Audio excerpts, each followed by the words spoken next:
Cerita berlanjut dengan Ijichi menanyakan pengalaman alam penjara kepada Gojo. Gojo mengatakan selang waktu terasa sama seperti ketika seseorang benar-benar sibuk dengan pekerjaan.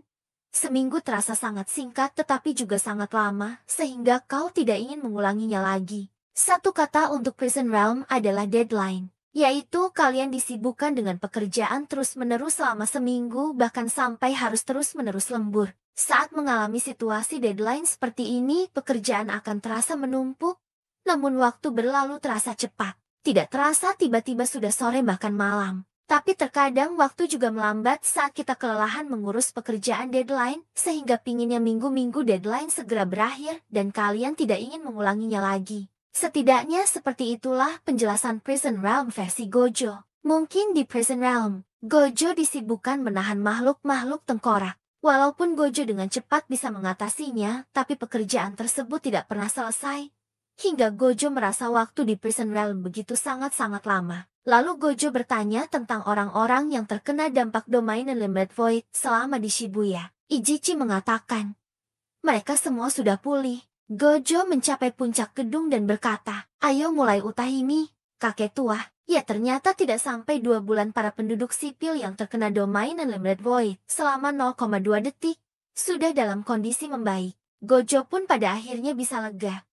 Dia naik ke atap gedung, yang mana sudah ada Utahimi dan Gakuganji yang menunggu di sana. Di sini tim Gojo dan tim Sukuna tidak berada di satu tempat tapi mereka berada di satu wilayah yaitu Shinjuku. Adegan beralih ke Sukuna. Uraumi mengatakan kepadanya bahwa meskipun pertarungan dimaksudkan untuk terjadi hari ini, mereka tidak tahu tentang waktu dan tempat. Tapi Sukuna mengatakan tidak perlu memutuskan itu, karena dia melihat aura kutukan yang kuat dari sebuah bangunan jauh. Sementara Mei Mei yang menjual layanan streaming Gojo versus Sukuna melalui situs judi online. Kemungkinan Mei Mei menggunakan pandangan dari burung gagaknya yang kemungkinan dipasangi kamera untuk bisa live streaming pertarungan terbesar di Jujutsu Kaisen. Adegan flashback, Gakuganji memberitahu Gojo bahwa dia menghabisi nyawa Yaga. Tapi Gojo berkata, oke.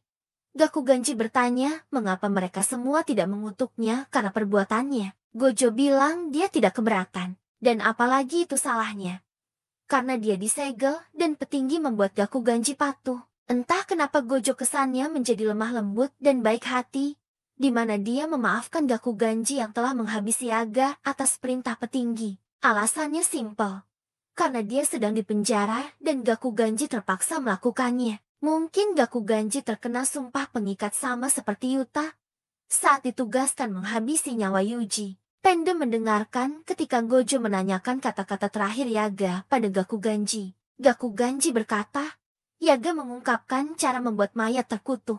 Jeti Gojo berkomentar, sepertinya kamu telah berubah kakek tua, karena Gakuganji tidak melaporkannya ke atasan. Ternyata Gakuganji benar-benar tidak jahat. Dia kemungkinan terkena sumpah pengikat untuk menghilangkan nyawa Yaga. Jeti seperti Yuta, dia terpaksa harus melakukannya atau sumpah tersebut akan kembali kepadanya. Namun meski begitu Gakuganji tetap merahasiakan cara kerja teknik kutukan Yaga.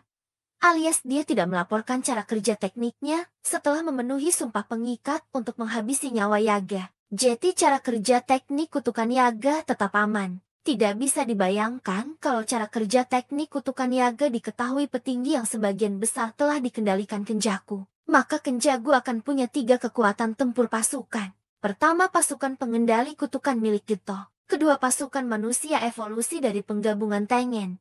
Dan juga pasukan boneka terkutuk dengan teknik kutukan Yaga. Kemudian terungkap bahwa semua petinggi dihabisi nyawanya dengan dialog Gojo yang berkata kepada Gakuganji bahwa jika kakek tua menjadi pemimpin, setidaknya akan lebih baik. Apakah Gojo baru saja menghapus semua petinggi? Banyak yang mengira Gojo menjadi semakin baik dan pemaaf setelah keluar dari Prison Realm.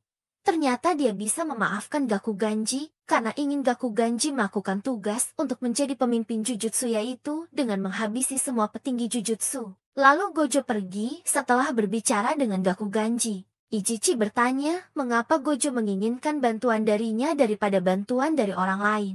Gojo berkata, astaga kamu beneran tidak mengerti. Kamu adalah orang yang paling aku percayai Ijichi. Flashback pun berakhir. Meskipun kesannya Gojo selalu meremehkan Ijichi, tapi sebenarnya Ijichi adalah orang yang paling Gojo percayai. Kemungkinan karena Ijichi adalah orang lugu dan lemah. Jadi tidak mungkin Ijichi berani mengkhianati Gojo yang terkuat. Sehingga Gojo sangat yakin kalau Ijichi akan selalu jujur kepadanya, sehingga mempercayai Ijichi adalah tindakan tepat bagi Gojo. Kembali ke masa kini, Ijichi ada di belakang Gojo menyiapkan penghalang. Dia sedih memikirkan hal-hal seperti dia adalah seseorang yang melarikan diri karena dia tidak cukup berani. Tapi kini yang terkuat berkata dia percaya padaku. Tidak mungkin aku tidak bisa memenuhi harapan itu. Dia pun membuat teknik yang mungkin satu-satunya teknik yang dia bisa, yaitu teknik Beria. Sementara itu, Utahimi sedang melakukan ritual tarian. Teknik kutukan Utahimi disebut sebagai Solo-Solokinku. Teknik terkutuknya dapat meningkatkan output total energi kutukan dari semua penyihir termasuk dirinya sendiri. Akhirnya terungkap kekuatan Utahimi dan kenapa dia bisa mendapat predikat penyihir semi kelas pertama. Ternyata dia bisa memperkuat energi kutukan semua penyihir, termasuk dirinya sendiri dengan sebuah tarian. Keahlian penyihir terletak pada seberapa banyak mereka menghilangkan langkah-langkah yang diperlukan untuk menggunakan teknik kutukan mereka.